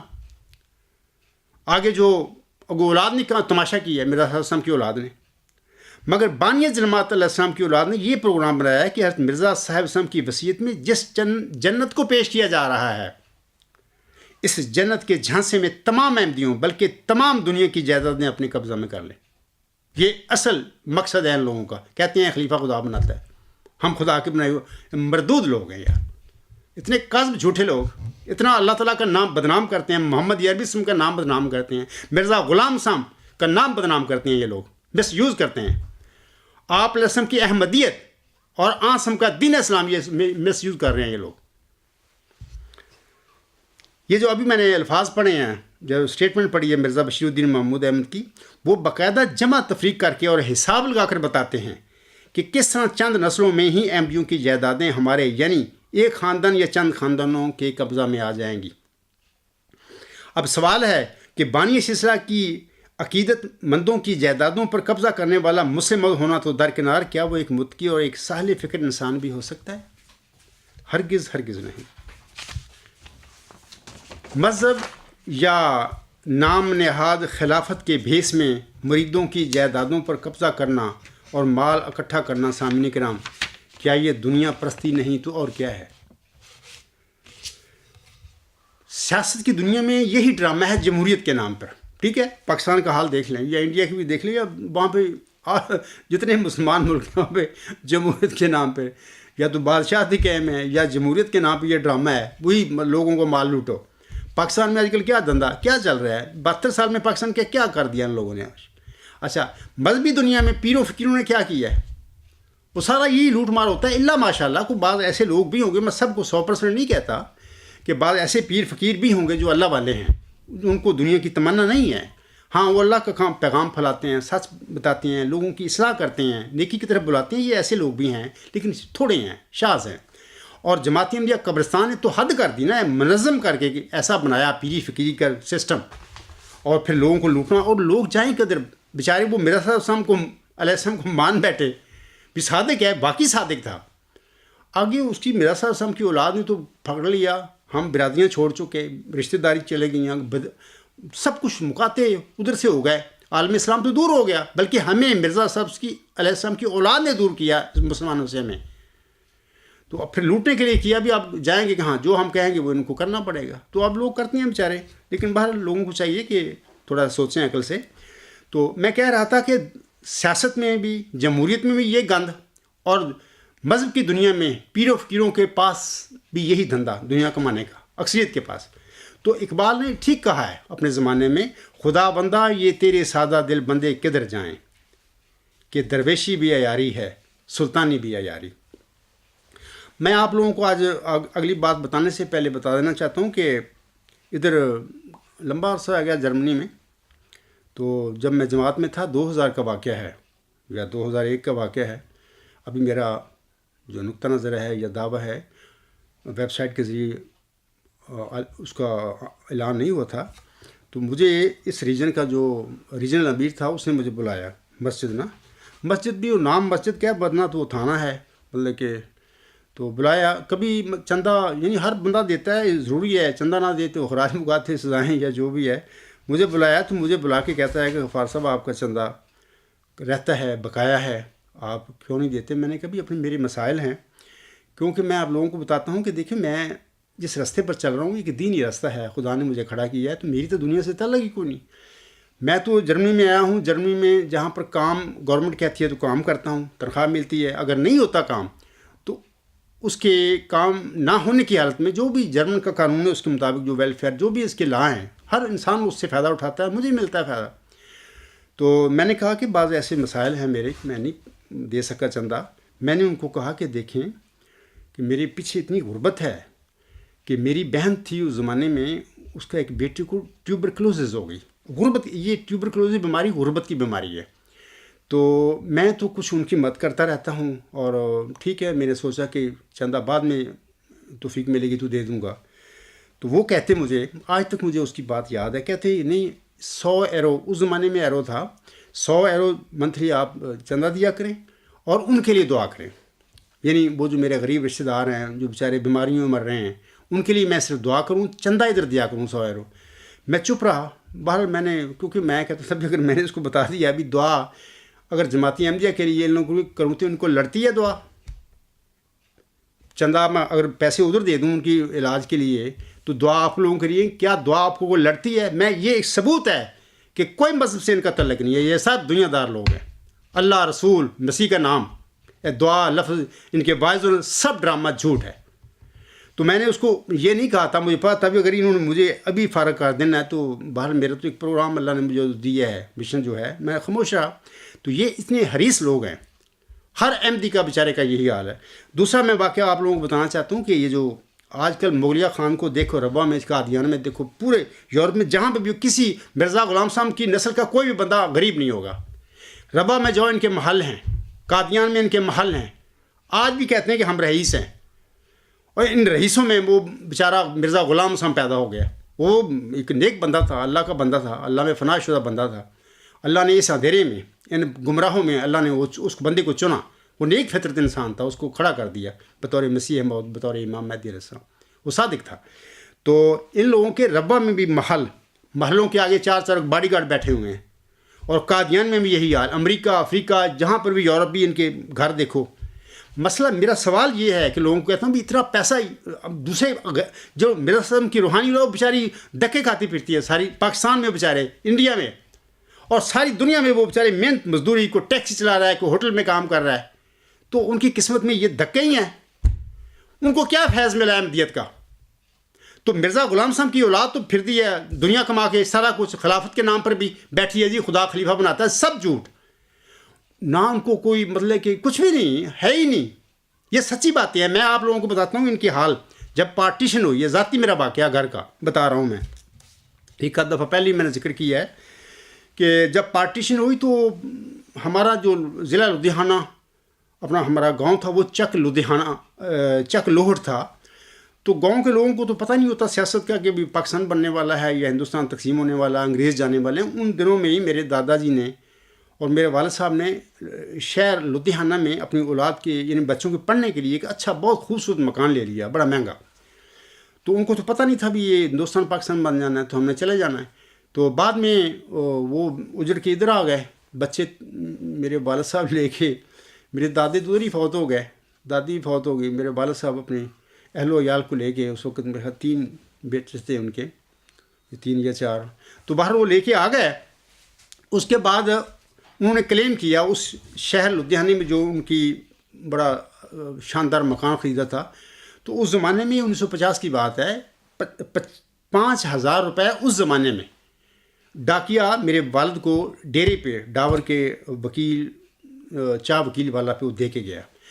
یہ بات کہیں نکلتی مغلیہ خاندان کے مرزا حنیفہ میں ان کو پتہ لگ گیا. تو وہ سائیکل پہ ہمارے چاہ وکیل والا پر آیا میرے والد صاحب کو. وہ کہتا ہے کہ چوہے صاحب آپ کے پاس پیسے ہیں تو آئیں، کاروبار کرتے ہیں. میرے والد صاحب جانتے تھے کہ یہ اس کا والد ہمارا پیر ہے، پیروں کے ساتھ ہمارا غریبوں کو کیا کاروبار. میں اس کے ساتھ کام کروں گا، مجھے کیا ملے گا؟ ایسا کچھ بھی نہیں۔ والد صاحب نے مرزا حنیف کو تو ٹرکا دیا، لیکن ہمارے والد صاحب کا کوئی اور رشتہ دار وہ اس کو بہرحال اس کو کافی نقصان پہنچا گیا اس زمانے میں، وہ پیسے کبھی ضائع ہو گئے۔ مقصد کہنے کا ہے کہ وہ مسلم موت جو بنا جماعت احمدیہ میں، اس کی اولاد تو یہ کام کرتی، پیسے ہم سے مانگتی پھر رہی تھی۔ یہ 1950 کے قریب کی بات ہے، سچی واقعہ، میں قسم کھاتا ہوں۔ میرے بھائی دونوں زندہ بیٹھے ہوئے ہیں اس وقت دنیا میں، ان سے پوچھو کہ واقعہ ہوا تھا، مرزا حنیف آیا تو وہ بڑے بڑے تھے اس وقت، وہی مجھے بتاتے ہیں۔ تو آج وہی ہم تو اس زمانے میں لٹے پھوٹے ہندوستان سے آئے، بڑی مشکل سے زمین ذرا الاٹ ہوئی، غربت میں گزارے۔ جب تک میں ادھر جرمنی نہیں آیا اس وقت تک ہمارے گھر کے حالات بڑے دیگر گوں رہے ہیں، لیکن اس کے باوجود شرح کے ساتھ چندے ہماری ذمہ داریاں دینا، ہم کھائیں بھوکے سوئیں لیکن چندہ دینا جماعت کو، اور چندہ بھی ایک نہیں 48 تک چندے پہنچے ہوئے ہیں۔ تو اس کے بعد میں بتاتا ہوں کہ جب سے میں جرمنی آیا، میرے بھتیجے پھر آ گیا سیستہ، ہمیں پتہ لگ گیا تو ادھر ہمارے حالات بہتر ہو گئے۔ لیکن وہ بندہ جو مرزا حنیف میرے گھر میں میرے والد صاحب کے پاس آیا، اس کا مطلب یہ کہ ان کی کوٹھیاں بنیں، محل بنے، کہاں سے بنے؟ قادیان میں محل، ان کے ربا میں محل، یورپ میں، امریکہ، کینیڈا، جہاں پر بھی یہ محلوں میں رہتے ہیں، یہ پیسہ کہاں سے آتا ہے؟ یہ کون سی گدڑ سنگھی ہے؟ میں اس قادیانی کھٹین سے پوچھنا چاہتا ہوں، ان مولویوں سے، وہ کون سی ہے؟ ہمیں بتائیں یہ پیسہ کہاں سے آتا ہے؟ تو بہرحال اللہ تعالیٰ ان کو ہدایت دے۔ یہ میں نے 2 واقعے ہیں، میں آپ لوگوں کو سنائے ہیں کیونکہ موضوع اس قسم کا ہے۔ سامعین کرام، اگلا ایک اور حوالہ میں پڑھ کے سنانا چاہتا ہوں مرزا بشیر الدین محمود کا۔ وہ کہتا ہے، اگر وصیت کا نظام وسیع طور پر جاری ہو جائے تو مقصد بھی حل ہو جائے، فساد اور خون ریزی بھی نظر نہ آئے، آپس میں محبت اور پیار بھی رہے، دنیا میں کوئی بھوکا اور ننگا بھی دکھائی نہ دے، اور چند نسلوں میں انفرادیت کی روح کو تباہ کیے بغیر قومی فنڈ میں دنیا کی تمام جائیدادیں منتقل ہو جائیں۔ انوار العلوم جلد 16 صفحہ 96۔ اب سوال یہ ہے کہ وہ انفرادیت کہاں رہی؟ ایک بندہ ہے، اس نے تو سارا کچھ ہی اس کی چلا گیا جماعت کے پاس، تو اس کے بعد اس بیچارے کی انفرادیت کون سی رہے گی؟ بس غلام ہو گیا بیچارہ۔ اسی طرح غلام بن چکے ہیں سارے لوگ، وہ سب لٹا بیٹھے ہیں، مذہب کے نام پر سارا کچھ ہوا ہے۔ تکیہ مرزا بشیر الدین محمود احمد اور اس کی جانشینوں نے، مرزا غلام صاحب کا اس میں کوئی قصور نہیں ہے۔ اس نے نہیں کہا تھا کہ میرے بعد یہ کام کرنا، تبھی اللہ تعالیٰ نے ان کی زندگی میں وہ جو 1886 میں اللہ تعالیٰ نے ایک ذکی غلام کی انہوں نے بشارت دے دی اور کہہ دیا کہ یہ شخص پھر مردہ تیرے ہو جائیں گے، بعد جماعت میں اسیر بن جائیں گے، ان کو رستگاری کا سامان بھی پیدا میں کروں گا۔ اللہ نے وہ اپنے وقت پر پھر اس بندے کو کھڑا کیا ہے۔ تو آج میں وہی کام کر رہا ہوں۔ سامعین کرام، بلائے دمشق کا بانی مبانی اور احمدیہ قبرستان کا پہلا والی کتنی خلاف واقعہ اور کتنی غیر منطقی بات کہہ رہے ہیں اور کتنا بڑا جھوٹ بول رہے ہیں کہ جب سب لوگ اپنی جائیدادیں ہمیں دے دیں گے تو وہ بھوکے اور ننگے نہیں رہیں گے اور ان کی انفرادیت بھی تباہ نہیں ہوگی۔ ذرا سوچئے، اگر زید اپنی ساری جائیداد بکر کے حوالے کر دے گا تو پھر زید کی اپنی انفرادیت کیا رہے گی؟ وہ تو مکمل طور پر بکر کے رحم و کرم پر اور اس کا غلام اور دست نگر ہو کر رہ جائے گا۔ جب ایک شخص دوسرے کا غلام اور دست نگر بن جاتا ہے تو پھر اس کی اپنی انفرادیت کیا خاک رہتی ہے؟ اس سے قطعی طور پر ثابت ہو گیا کہ حضرت امام مہدی و مسیح موعود نے جس الہی تحریک وصیت کا اجرا غلبہ اسلام کے لیے فرمایا تھا، آپ کے بیٹے مرزا بشیر الدین محمود احمد نے احمدیہ قیادت پر قبضہ کرنے کے بعد احمدیوں بلکہ پوری دنیا کو غلام بنانے کا اس رسالہ الوصیت کی جو تحریک تھی اس کو ذریعہ بنا لیا۔ جہاں تک دین کے بھیس میں دنیا کمانے کا تعلق ہے، سامعین کرام، حضرت حکم عدل علیہ السلام اسے سخت ناپسند فرمایا کرتے تھے۔ وہ فرماتے ہیں، یہ ملفوظات جلد 8 صفحہ 144 غالباً پرانا ایڈیشن ہے، آپ علیہ السلام فرماتے ہیں بعض لوگ تو کھلے طور پر طالب دنیا ہیں اور ان کی ساری کوششیں اور تگ و دو دنیا تک محدود ہے، لیکن بعض لوگ ہیں تو اسی مردود دنیا کے طلبگار، مگر اس پر دین کی چادر ڈال لیتے ہیں، جیسے مرزا بشیر الدین محمود اور اس کے جانشینوں نے یہ سارا دھندا کیا ہوا ہے۔ نام دین کا لیتے ہیں، مرزا صاحب کی احمدیت ہے، اسلام ہے، ہم کر رہے ہیں، اندر سارا کچھ ہو رہا ہے، مال کٹھا ہو رہا ہے۔ اربوں ڈالر اس وقت جماعت احمدیہ قبرستان کے، جو ان کو دیکھو، کوئی تحقیق کرے، ان کو اربوں ڈالر، بعض ملکوں کے بجٹ نہیں اتنے جتنا انہوں نے پیسہ اکٹھا کیا. لیکن غریب بیچارے احمدی مسکین مرزا غلام صاحب کی روحانی اولاد میں بھی شامل رہا تھا کل, آج بھی میں ہوں, لیکن ان لوگوں نے مجھے نکال دیا. لیکن میں جدوجہد وہی کر رہا ہوں ان کی اسیری کی, رستگاری کی. تو وہ بیچارے چندے بیچ کے, مزدوریاں کر کے, وہ انڈے بیچ کے, وہ بیچارے وہ کرتے ہیں, وہ دیتے ہیں. یار وہ بیچارے دے رہے ہیں, کیا کریں بیچارے. انہوں نے مرزا غلام صاحب کو مانا, بندہ سچا تھا. تو اس کے بعد ان کو یہ ایک صادق کو ماننے کے بعد یہ قربانیاں دینی آج تک پڑ رہی ہیں. تو انشاءاللہ میں سب سے کہوں گا کہ ویٹ اینڈ سی, تمہاری رہائی کے دن بڑے نزدیک ہیں انشاءاللہ تعالی. یہ تمہیں اس ظلم سے جس میں تمہیں پھنسا دیا گیا ہے مرزا بشیر الدین محمود نے, بڑی جلد ہی انشاءاللہ تعالی تم رستگاری پانے والے ہو. تو آگے حضور صاحب فرماتے ہیں, بعض لوگ ہیں تو اسی مردود دنیا کے طلبگار, مگر وہ اس پر دین کی چادر ڈال لیتے ہیں. جب اس چادر کو اٹھایا جاوے تو وہی نجاست اور بدبو موجود ہے. یہ گروہ پہلی گروہ کی نسبت زیادہ خطرناک اور نقصان رساں ہے. اکثر لوگ جب ان دینداروں کی حالت کو دیکھتے ہیں تو وہ دہری ہو جاتے ہیں, اس لیے کہ ان کے اعمال کو ان کے اقوال کے ساتھ کچھ بھی تعلق نہیں ہوتا. میرے ساتھ تو اخراج یہ وہ جو بھی انہوں نے کیا ہے میرا نقطہ نظر ہے ایک, لیکن میں نے اکثر تجربہ کیا ہے, ربا میں لمبی عرصہ میرا زندگی گزری ہے. پدیشی احمدی لوگوں کا یہی ہوتا ہے نا, اٹیچمنٹ ہے جماعت کے ساتھ. میں نے دیکھا ہے کہ جماعت احمدیہ قبرستان سے جو بندہ بھی گیا ہے نا, تو وہ سیدھا دہریہ ہو گیا, کسی اور فرقے میں نہیں گیا. اکثر کی میں بات کر رہا ہوں, وہ دہریہ ہو گیا اور مذہب ہی چھوڑ گیا. تو یہ مرزا غلام صاحب نے جو فرمایا سچ فرمایا ہے. اور میں ایک آخر پہ بات بتانا چاہتا ہوں سامعین کرام کہ 3 اپریل 2016 کو پاناما لیکس کے حوالہ سے ایک ایسی خبر نے پوری دنیا کو اپنی لپیٹ میں لے لیا جس کے بارے میں کسی کو وہم و گمان بھی نہیں ہو سکتا تھا.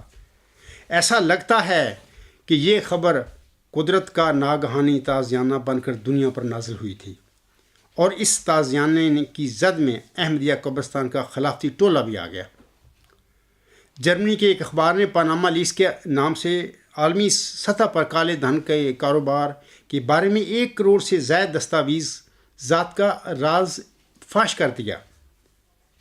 خبر کے مطابق 2,24,000 نمائشی کمپنیاں ہیں اور کم از کم 32 خرب ڈالر کا سرمایہ 30 ٹیکس چوری کی پناہ گاہوں میں چھپایا گیا تھا, جو دنیا کی کل سالانہ دولت کا 1/3 ہے. ان نمائشی کمپنیوں کو پاناما میں قانونی تحفظ حاصل ہے. دنیا کے 146 عالمی لیڈر اس کالے اور گھنونے کھیل میں بلا واسطہ یا بالواسطہ شامل تھے.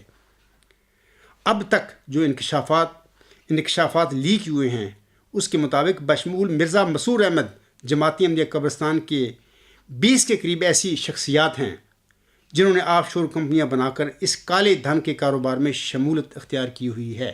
یہ جماعتی احمدیہ قبرستان کی میں بات کر رہا ہوں, یہ مذہبی لوگ ہیں, دینی لوگ ہیں. یہ آف شور کمپنیاں, مرزا مسرور احمد, ابھی میں ان کا نام لوں گا, یہ چیلنج کریں میری ان باتوں کو.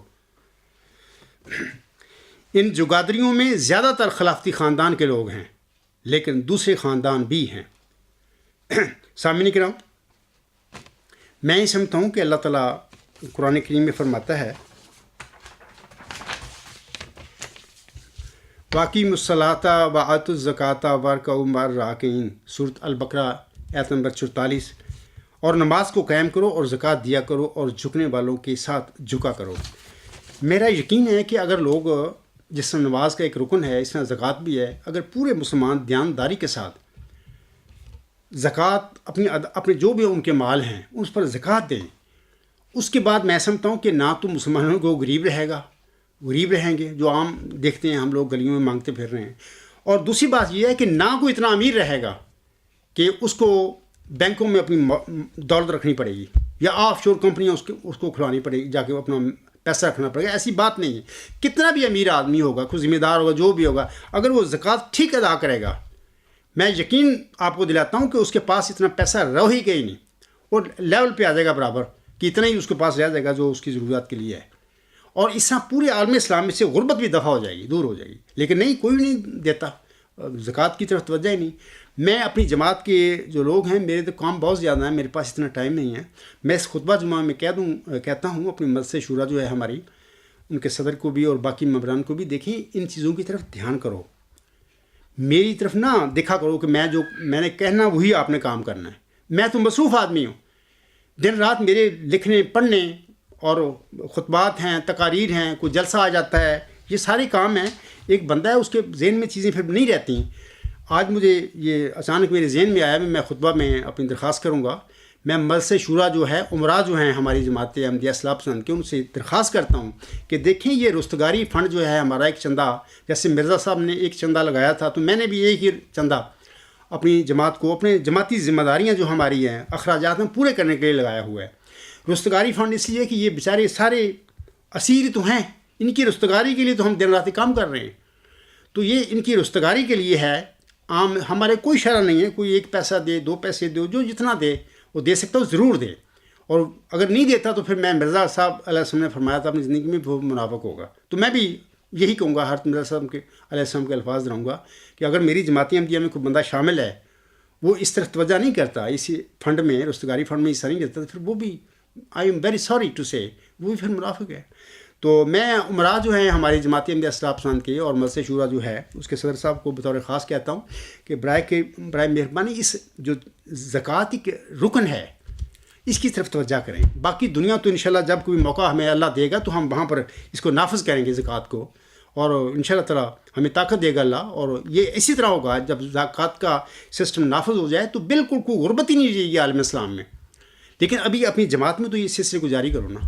اور میں سمجھتا ہوں کہ جب یہ زکوٰۃ کا معاملہ شروع ہو گیا، اس میں بھی شامل ہوں. جو جماعتی احمدیہ جرمنی کے امیر صاحب ہیں، میرے سے بھی بات کریں، جو میرا ہے، جو کچھ ہے مجھ سے، میرے پر فرض ہے کہ میں زکوٰۃ دوں. تو یہ سب لوگ اس پر توجہ کریں. اور اس کے بعد مجھے امید ہے کہ انشاء اللہ ہو سکتا ہے کہ رستگاری فنڈ کی کوئی ضرورت ہی نہ ہمیں رہے، تو سارے معاملات ہمارے اسی طرح زکوٰۃ کے جو پیسہ ہوگا اس سے چلیں گے اور لوگوں کی ہم مدد بھی کر سکیں گے. اب میں مرزا مسعود صاحب کی چند کمپنیوں کو نام لیتا ہوں. یہ کہتے ہیں نا کہ میں جھوٹ نہیں بول رہا، یہ بالکل میرے جماعتی احمدیہ اصلاح پسند کے جو سویڈن کے امیر ہیں، انہوں نے باقاعدہ لکھا خط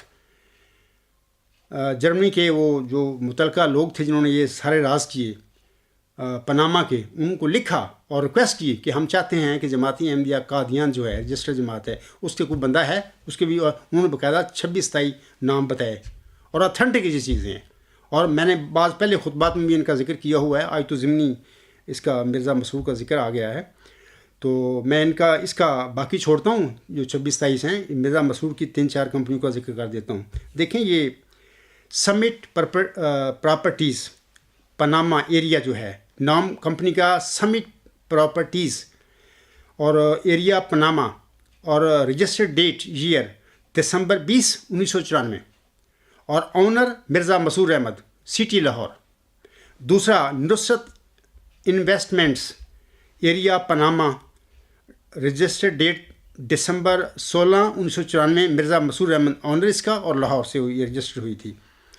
تیسرا الحمد holdings S A, area Panama, اور رجسٹر ڈیٹ مئی 23 اور 2000، مرزا مسعود احمد لاہور سے یہ رجسٹر ہوئی کمپنی اس کی. چوتھا قادر انٹرپرائزز، ایریا پاناما، اور ڈیٹ اور رجسٹریشن مئی 22، 2000، آنر مرزا مسعود احمد، سٹی لاہور. اب میں قبرستانی احمدیوں سے کہتا ہوں کہ یہ اتنا مال تمہارے اس خلیفے کے پاس کہاں سے آ گیا کہ اس کو ٹیکس بچانے کے لیے آف شور کمپنی میں اپنا پیسہ کالا جو رکھنا پڑا. یعنی یہ پیسہ مسعود کا جو آف شور کمپنیوں میں ہے، وہ جماعت کا جو پیسہ ہے ان کے پاس اربوں ڈالر ہے، جو اس کے علاوہ ذاتی ہے اس کا، وہ بھی جماعت کا بھی ان کا اپنا ہی ہے، کیونکہ وہ تو لوگوں نے تو دے دیا، لوگوں کا تو اس کے ساتھ تعلق ہی نہیں. تو ایسا وہ اکٹھا ہوا ہے تو ان لوگوں کا ہی پیسہ ہے. تو یہ جو ہے، یہ میں نے ابھی ان کمپنیوں کا ذکر کیا، یہ تو خالصاً اس کی کمپنی ہیں. اس بندے کے پاس کہاں پہ اتنا پیسہ آ گیا؟ اور چاپلوس قسم کے لوگ ہزاروں پاؤنڈوں کے، ملین پاؤنڈوں کے نذرانے دیتے پھرتے ہیں، غریب مسکین احمدیوں کے چندے کو مس یوز کرتے ہیں، اپنی خوشامدیں کر کے اپنی اولاد اور اپنی اولادوں کی اس جماعت میں پختہ کرنے کے لیے، ان کی جڑیں بنانے کے لیے بھی ہمارا عہدے قائم رہیں. اس قسم کا فضولیات کام ہو رہا ہے. عام احمدی قبرستانی کو کیا پتہ ہے کہ ہمارے ساتھ کیا ہو رہا ہے؟ تو بہرحال میرا کام تو ہے توجہ دلانا، اور باقی تو پھر تمہاری اپنی قسمت ہے. اگر تمہاری قسمت میں یہ رستگاری ہے تو انشاءاللہ ضرور اللہ تعالیٰ تمہارے دل بدلے گا اور تم کھڑے ہو جاؤ گے. اور جس دن تم کھڑے ہو گئے سمجھو کہ اس دن ان کی موت ہے، ان کی کاروبار بند ہے. تو میں کہوں گا کہ ان کو بھاگنے نہیں دینا، کھڑے ہو کے ان کو پاس تمہارا ہی $1 جو انہوں نے اکٹھا کیا وہ تمہارا چندہ ہے، جو تم نے مرغیوں کے انڈے بیچ بیچ کے ان کو دیا ہوا ہے، تو وہ ان کو بھاگنے نہیں دینا، آپ کھڑے ہو جاؤ انشاءاللہ تعالیٰ، خدا ہمارے ساتھ ہے۔ اب میں کہنا چاہتا ہوں کہ جو میرے احمدی بھائی ہیں قبرستانی، آپ سے پہلا سوال یہ ہے کہ 48 چندے جماعت کے نظام کو چلانے کے لیے لگائے گئے ہیں، تو آپ کے والی مرزا مسرور احمد صاحب کے پاس اتنا روپیہ پیسہ کہاں سے آ گیا جو انہیں چھپانے کے لیے آف شور کمپنیاں بنانی پڑیں؟ یہ تو پہلا سوال ہے۔ دوسرا سوال یہ ہے، بعض لوگ مجھے کہتے ہیں کہ جمبا صاحب تنقید بڑی کرتا ہے، میں ان لوگوں سے کہتا ہوں کہ دیکھو تمہارا تو حال ہی کوئی نہیں ہے۔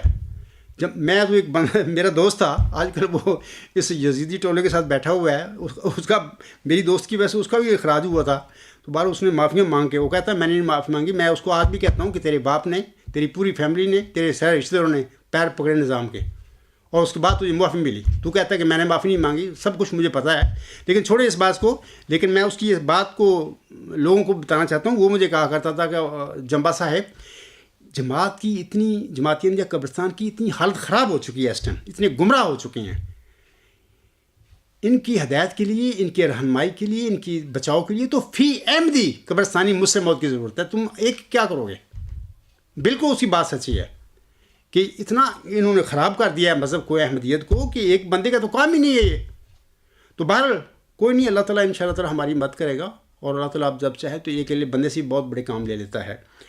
تو میں ان لوگوں کو کہوں گا کہ جو تنقید کرتے ہو مجھ پر، یہ جمبا صاحب کرتا ہے، یہ سچ ہے، میں جھوٹ نہیں بول رہا۔ یہ باتیں جو حوالے دیتا ہوں بالکل آپ پڑھیں، وہاں پہ چیک کریں، تصدیق کریں، انشاءاللہ سب کچھ ہوگا۔ تو یہ میری تو یہی کام ہے کہ جو گاندھی نے ڈالا مرزا صاحب کی احمدیت میں، جو اسلام کو بھی مس یوز کرتے پھر رہے ہیں، عاصم کے دین اسلام کو بھی یہ گند ڈالا ہوا ہے، نام دین کا، اندر کام اپنی دنیا کا، تو میری تو ذمہ داری ہے، اللہ نے کھڑا ہی اس کام کے لیے مجھے، کہ ان کو یہ گند جتنے بھی احمدیت کے دھبے پر منہ پر لگا دی انہوں نے، کالکیں اسلام کے منہ پر لگائی، ان کو صاف کرو۔ عبدالوفات تیرا کام ہے، اور میں کر رہا ہوں۔ آپ کو تکلیف ہوتی ہے کہ ہمارے خلیفوں کو، ہمارے مولویوں کو تنقید کرتا ہے، میں تنقید نہ کروں تو ان کے گلے میں ہاتھ ڈالوں؟ یہ لانتی لوگ ہیں۔ تمہارا تو ضمیر مر چکا ہے، تمہارے اندر کوئی تقویٰ نہیں ہے۔ الحمدللہ میں زندہ ہوں، میرا اندر خدا کا تقویٰ ہے، اور خدا نے مجھے کھڑا کیا، اس تقوی کی وجہ سے خدا مجھے ملا۔ میں تو وہ کام کرنا ہے، مجھے تو کوئی مسئلہ نہیں ہے، لیکن آپ کو چاہیے کہ جو میں کہتا ہوں اس کو جھوٹ ثابت کر کے دکھائیں، نہیں کر سکتے آپ لوگ۔ دوسرا سوال میں اپنے احمدی قبرستانی جو بھائی ہیں ان سے کہتا ہوں، کیا یہ ممکن ہو سکتا ہے کہ قوم کا پیسہ لوٹ کر اس قسم کے گھنونے کاروباری کھیل میں شمولیت فرمانے والے متقی، معزز، صالح اور نیک آدمی ہو سکتے ہیں؟ ہرگز نہیں۔ تیسرا سوال یہ کہ ایک نبینہ شخص کے واقعہ کے حوالے سے، جو ابھی میں نے دوبارہ اس کا ذکر کیا ہے، اس نبینہ شخص کا، کہ اس کے واقعہ کے حوالے سے کیا قبرستانی پوپ کو سمجھ نہیں آتی کہ یہ سارا سب کالا دھن جہنم کی آگ ہے؟ کوئی ان کو عقل نہیں آتی؟ ایک کون سا مذہب ہے ان کا؟ اگر کوئی انسان کا بچہ ہو، جو میں نے واقعہ آج بھی دہرایا، اس کا گزشتہ خطبہ جمعہ میں نے پڑھ کر سنایا تھا، وہ پڑھا تھا، اس دفعہ میں نے اپنی زبانی سنا دیا، وہ واقعہ بتاتا ہے کہ یہ دنیا کی زندگی جو ہے انسان کے لیے بڑی فکر والی زندگی ہے۔ یہ جو پیسہ مال لوگ اکٹھا کرتے ہیں، وہ اندھے ہو جاتے ہیں، تو یہ ساری آگ ہے جہنم کی، اور یہی آگ ہی لوگ جاتے ہیں لے کے آگے اپنی آگ بنائی۔ وہاں پہ جہنم میں کون سی آگ ہے؟ وہی فقیر جو وتایو ہے، اس کا اس نے علی احمد بروہی نے اس کا بھی ذکر کر دیا، کہ جہنم والوں نے کہا کہ یہاں فالتو آگ کہاں ہے، ہر انسان اپنی آگ یہاں پر لاتا ہے، اسی میں جلتا ہو۔ تو میں پھر کہوں گا احمدی قبرستانی بھائیوں کو، لاہوری بھائیوں کو بھی، عام مسلمان بھائیوں کو بھی کہوں گا کہ دیکھیں، یہ ہماری دنیاوی زندگی ایک ازمائش ہے۔ اللہ نے ہمیں زندگی دی 50 سال، 100 سال، 80 سال، پھر ہمارے اعمال ہمیں کرنے کا موقع دیا، گڈ بیڈ دونوں بتا دیے، اور بھی یہ چاہے آزادی بھی دے دی، چاہو برے کام کرو چاہو نیک کام کرو، یو آر انڈیپینڈنٹ۔ اس کے بعد پھر ہمارے ساتھ 2 فرشتے ہم وقت ہیں، جو ہمارے جو اعمال ہیں نیک ہیں تو وہ لکھتے رہتے ہیں، اور برے کرتے ہیں تو وہ بھی اس کا اندراج ہو رہا ہے۔ ہماری کتابیں مر رہی ہیں، جب ہم مرنے کے بعد خدا کے پاس جائیں گے تو ہماری وہ فرشتے کتابیں لے کے بھی حاضر ہو جائیں گے، بھئی یہ کتاب پڑھی ہوئی ہے ان کی۔ تو خدا کا خوف کریں، اس دنیا پر نہ مریں، اللہ کے لیے کچھ کریں، اپنی زندگی، اپنی آخرت کے لیے کچھ سامان اکٹھا کریں۔ یہ روپیہ پیسہ کسی کے کام نہیں آئے گا، یہ آگ ہے جہنم کی۔ ایکسٹرا جو ہے، جو ضرورتی زندگی کے لیے پیسے ہوتے ہیں، جو وہ تو جائز ہے، ہر انسان کماتا ہے، رزق کماتا ہے، حلال کمائے، تو مزدوری محنت کرے تو ٹھیک ہے، اپنے بچے پالے، اپنی ضروریات زندگی پوری کرے، یہ تو جائز ہے، اللہ اس کی دیتا ہے اجازت. یہ نہیں کہتا اللہ مسجدوں میں بیٹھ جاؤ، وہاں پہ اللہ اللہ کرتے رہو، نہیں، ایسی بات نہیں.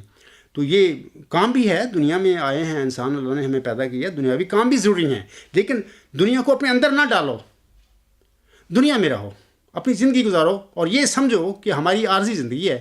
ہم نے اس عارضی زندگی میں جو موقع ہمیں ملا، ہم نے ہر طرح نیک کام کرنے ہیں اور نیکی کمانی ہے، اللہ کی رضا حاصل کرنی ہے، تاکہ جب ہم مرنے کے بعد اللہ کے حضور حاضر ہوں تو ہمیں وہاں شرمندہ نہ ہونا پڑے، تو ہمارے اچھے اعمال ہوں تو ہمیں اللہ تعالیٰ کی رضا رحمت مل جائے وہاں پہ.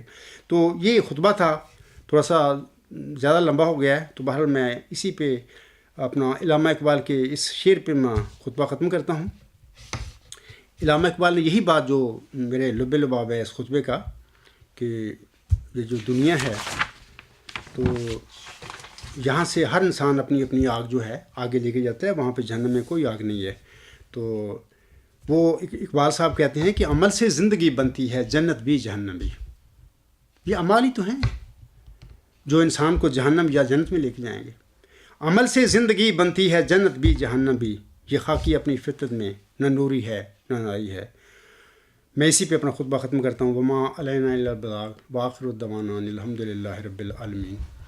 اول و آخر و ظاہر و باطن هو مولانا نعم المولا و نعم النصیر و نعم الوکیل.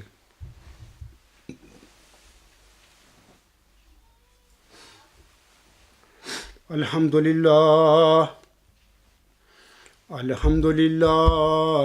نحمده ونستعینه ونستغفره ونؤمن به ونتوکل علیہ ونعوذ باللہ من شرور انفسنا ومن سیئات اعمالنا.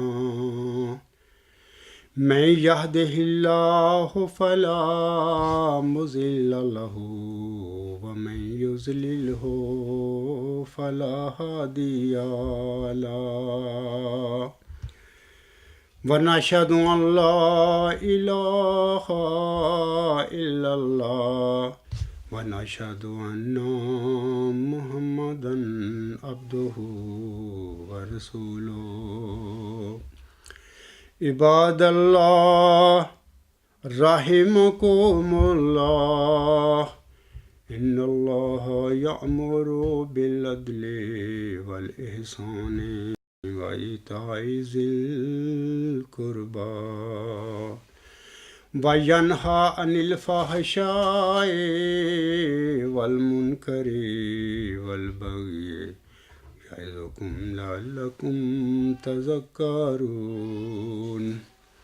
اذکروا اللہ یذکرکم وادعوہ یستجب لکم ولذکر اللہ اکبر.